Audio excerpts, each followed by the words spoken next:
Hello viewers, welcome to tickling taste. இன்றைக்கி நம்ம பார்க்க போகிற ரெசிபி பார்த்தோன்னா ரொம்பவுமே ஹெல்த்தியான ரெசிபி. ஸ்வீட் ரெசிபி எடுத்துக்கிட்டு ஹெல்த்தியான ரெசிபியா அப்படின்னு கேட்டோன்னா ஆமாங்க. நம்ம இன்றைக்கி அல்வா செய்ய போகிறோம். பப்பாளி காய் அல்வா செய்ய போகிறோம். பப்பாளி காயாக இருக்கும்போது அதை எப்படி அல்வா செய்கிறது அப்படின்னு சொல்லிட்டு பார்க்க போகிறோம். இதில் விட்டமின் ஏ, விட்டமின் சி, அதே போல் நார்ச்சத்து இதெல்லாம் ரொம்ப அதிகமாகவே இருக்குது. இது மாதத்துக்கு ஒரு தடவை எடுத்துக்கிட்டோம் அப்படின்னாக்கா நம்ம உடம்புக்கு ரொம்பவே நல்லதுங்க. இதுக்கு இன்றைக்கி 1 கிலோவுக்கு மேலே உள்ள ஒரு பப்பாளி காய் வாங்கியிருக்கேன். இந்த பப்பாளி காய் எப்படி இருக்கணும் அப்படின்னாக்கா, ரொம்ப வெட்டைக்காயாக இருக்கணும்னு அவசியம் இல்லைங்க. இப்போ ஒரு 10 நாள் ஆகும் பழுக்கிறதுக்கு பழம் அப்படிங்கிற மாதிரி ஒரு காய் வாங்கிக்கணும். ஏன்னா இதில் தான் பார்த்தோம் அப்படின்னா கொஞ்சம் ஒரு இனிப்புத்தன்மையும் சேர்ந்துருக்கும். இல்லைன்னா நமக்கு அந்த பப்பாளி காயில் வந்து அவ்வளோ இனிப்புத்தன்மை வந்து இருக்காது. இப்போ இதை 2ஆக கட் பண்ணிவிட்டு இது மேலே இருக்க தோல் எல்லாத்தையும் கம்ப்ளீட்டாக சீவி எடுத்துக்கணும்.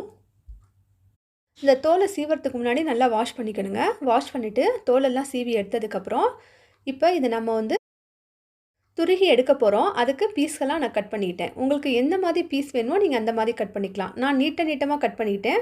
உங்களுக்கு சின்ன சைஸில் வேணுமா இல்லை எந்த சைஸில் வேணுமோ அந்த மாதிரி எடுத்துகிட்டு இதை ஃபுல்லாக எல்லாத்தையுமே கம்ப்ளீட்டாக திருகி எடுத்துக்கணும்.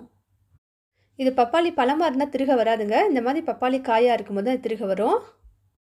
இப்போது எல்லா காயையும் கிரேட் பண்ணி எடுத்தாச்சு. அதுக்கப்புறம் இதை ஒரு அகலமான பாத்திரத்தில் சேர்க்கணும். நான் இன்றைக்கி வாணலில் தான் செய்ய போகிறேன். அதனால் துருகிய எல்லா பப்பாளி காயையும் வாணலில் சேர்த்துட்டு அடுப்பை நல்லா ஃபுல் ஃப்ளேமில் வச்சுக்கிட்டு ஒரு 1/4 கப் அளவுக்கு ஃபஸ்ட்டு தண்ணி சேர்க்கணும். தண்ணி சேர்த்துட்டு மூடி போட்டு ஒரு 2 நிமிஷம் நல்லா அப்படியே கொதிக்க விடணும். அதாவது வேக விடணுங்க. 2 நிமிஷத்துக்கு அப்புறம் நம்ம திறந்து பார்த்தோம் அப்படின்னாக்கா நம்ம ஊற்றின தண்ணி பார்த்திங்கன்னா ஓரளவுக்கு குக் ஆகிருக்கும். இப்போ இதை ஒரு தடவை நல்லா எல்லா சைடும் கிண்டி விட்டுட்டு இன்னுமே ஒரு 3/4 கப்பு தண்ணி ஊற்றிக்கணும். இன்றைக்கி நம்ம ஊற்ற போகிற கப்புடைய அளவு தண்ணி பார்த்திங்கன்னா 1 கப்பு தாங்க டோட்டலாக.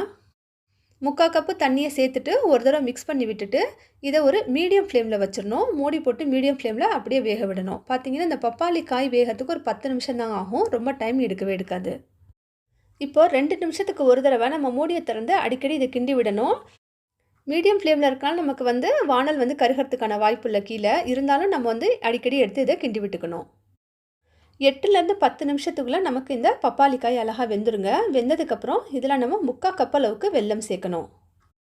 நான் வந்து பவுட்ரு வெல்லமாக சேர்க்குறேன். எனக்கு வந்து முழு வெல்லம் வாங்கி இங்கே தட்டுறதுக்கு கொஞ்சம் வந்து சிரமமாக இருக்கும் அப்படிங்கிறனால நான் பவுட்ரு வெல்லமாக வாங்கி சேர்த்துக்கிட்டேன். உங்களுக்கு அச்சு வெல்லம், மண்டை வெல்லம் எது கிடைச்சாலும் பரவாயில்ல. அதை நல்லா தட்டி நீங்கள் 3/4 கப் அளவு சேர்த்துக்கலாம். இந்த 3/4 கப் அளவு சேர்த்த வெல்லமே ரொம்ப தித்திப்பாக இருந்தது. வெல்லம் சேர்த்துட்டு எல்லாத்தையும் ஒன்றா நல்லா மிக்ஸ் பண்ணி விட்டதுக்கப்புறம் பார்த்திங்கன்னா நமக்கு இன்னுமே கொஞ்சம் தண்ணி விட்டுரும். இதையும் நம்ம நல்லா இப்போ வற்ற வைக்கணும். இது வற்றுறதுக்கு ஒரு 5 நிமிஷத்துலேருந்து 8 நிமிஷம் தான் ஆகும். வெல்லம் சேர்த்து நல்லா கொதிக்க ஆரம்பித்து வெல்லமெல்லாம் நல்லா கரைஞ்சதுக்கு அப்புறமே இதில் ஒரு 3 கிராம்பு சேர்த்துக்கணும். இது வந்து ஒரு வாசத்துக்காக ஃப்ளேவருக்காக சேர்க்குறோம். கிராம்பு சேர்த்ததுக்கப்புறம் இதையும் ஒரு தடவை நல்லா எல்லாத்தையும் மிக்ஸ் பண்ணி விட்டுட்டு இதை மூடி போட்டு ஒரு 2 நிமிஷம் அப்படியே ஒரு லோ ஃப்ளேமில் வைக்கணுங்க. பப்பாளி காயில் நிறைய கூட்டு பார்த்துருப்போம், இல்லை வேறு ஏதாவது ரெசிபிஸ் கார ரெசிபிஸ் பார்த்துருக்கோம். இன்றைக்கி வந்து நம்ம ஸ்வீட் ரெசிபிஸ் செஞ்சிட்ருக்கோம். 2 நிமிஷம் ஆனதுக்கப்புறம் இதில் ஒரு 2 டேபிள் ஸ்பூன் நெய் சேர்க்கணும். நெய் சேர்த்துட்டு இதையும் மிக்ஸ் பண்ணி விடணும். இந்த பப்பாளி அல்வாவுக்கு நம்ம யூஸ் பண்ணுற பொருள் ரொம்ப சொற்பமான பொருள் தான். ஒன்று அந்த காய், இன்னொன்று பார்த்திங்கனாக்கா நெய் 2 டேபிள் ஸ்பூன் அவ்வளோதாங்க யூஸ் பண்ண போகிறோம். நமக்கு வேணும்னா முந்திரி திராட்சை கடைசியாக வறுத்து போட போகிறோம். இப்போ பாருங்கள், இன்னுமே நமக்கு தண்ணி நல்லா வற்றிருச்சு. தண்ணி நல்லா வற்றிட்டு கெட்டிப்பதம் கிடச்சிருச்சு. இது அப்படி இன்னுமே ஸ்லிம்மில் போட்டு வைங்க. இன்னொரு சைடில் நம்ம முந்திரி திராட்சை வறுத்துக்கலாம். அதுக்கு ஒரு வாணலில் 1 டேபிள் ஸ்பூன் அளவுக்கு நெய் சேர்த்துட்டு அதில் முந்திரி சின்ன சின்ன பீஸாக கட் பண்ணி சேர்த்துக்கணும். இதை ஒரு பாதி அளவுக்கு வறுத்ததுக்கப்புறம் அதே போல் திராட்சை அதையும் சேர்த்துட்டு இதை நம்ம வறுத்துக்கணும். கிஸ்மிஸ் பழம் சேர்த்து வறுத்துக்கணும். வேறு எதுவும் நீங்கள் நட்ஸ் போடணும், ட்ரை ஃப்ரூட்ஸ் போடணும்னு நீங்கள் நினச்சிங்கனாலும் இதில் நீங்கள் சேர்த்துக்கலாம். பாதாம் கூட சேர்த்துக்கலாம். அதுவுமே ரொம்ப டேஸ்ட்டாக இருக்கும். ஆனால் நம்ம பொதுவாகவே வந்து முந்திரி திராட்சை சேர்க்குறது வழக்கங்கிறனால அதை இன்றைக்கி நான் சேர்த்துருக்கேன். இது 2யும் வறுத்து நம்ம அல்வாவில் அப்படியே சேர்த்துட்டு இதையும் மிக்ஸ் பண்ணி விடணும். இப்போ முன்னாடி இருக்கிறதுக்கும் இப்போ இருக்கிறதுக்கும் பாருங்கள், எல்லாம் ஃபுல்லாக நல்லா கம்ப்ளீட்டாக தண்ணிலாம் வற்றிடுச்சு. வற்றிட்டு கெட்டியான பதம் கிடச்சிருச்சு. இந்த அல்வா பதம் வந்துருச்சு. ரொம்ப ஈஸியாக செய்யக்கூடிய ரெசிபிங்க. ரொம்ப டைம் எடுக்கவே எடுக்காது. அதே போல் ரொம்ப சொற்பமான பொருட்கள், நம்ம வீட்டில் இருக்கக்கூடிய பொருட்கள் வச்சு தான் நம்ம செய்ய போகிறோம். இதில் நம்ம வாங்க வேண்டியது வந்து பப்பாளி காய் மட்டும்தான். இப்போ இதையே இன்னும் 2 நிமிஷம் வந்து லோ ஃப்ளேமில் போடணும். போட்டதுக்கப்புறம் நமக்கு அல்வா ரெடி ஆயிடுச்சு.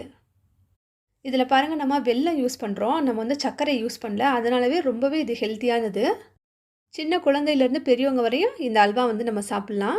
சர்க்கரை வியாதிக்காரர்கள் கூட நம்ம கொடுக்கும்போது இதை வெல்லத்தோடைய அளவு வந்து குறைச்சிட்டு கொடுத்தோன்னா அவங்களுக்குமே ரொம்ப பிரியமாக சாப்பிடுவாங்க. இந்த அல்வாவ அப்படியே நீங்க ஃப்ரிட்ஜில ஸ்டோர் பண்ணி வச்சுட்டு 10 நாள் வரையும் சாப்பிடலாங்க. ஆனா ஒவ்வொரு தடவையும் சாப்பிடும்போது எடுத்து கொஞ்சம் சூடு பண்ணிக்கணும். கொஞ்சம் ஹாட் பண்ணிட்டு சாப்பிட்டோம்னா இன்னுமே ரொம்ப டேஸ்ட்டா இருந்தது. இனிப்பு சாப்பிடணும் அப்படின்னு தோணும்போது கடையில போய் வாங்காம இந்த மாதிரி ஹெல்த்தியா வீட்லயே செஞ்சு சாப்பிட்டோம்னாக்க, நம்ம உடம்புக்கு ரொம்பவுமே நல்லதுங்க. நீங்களும் செய்து பாருங்க. பிடிச்சிருந்தா லைக் பண்ணுங்க. ஃபேமிலி அண்ட் ஃபிரெண்ட்ஸ்க்கு ஷேர் பண்ணுங்க. சப்ஸ்கிரைப் பண்ணுங்க. Thank you.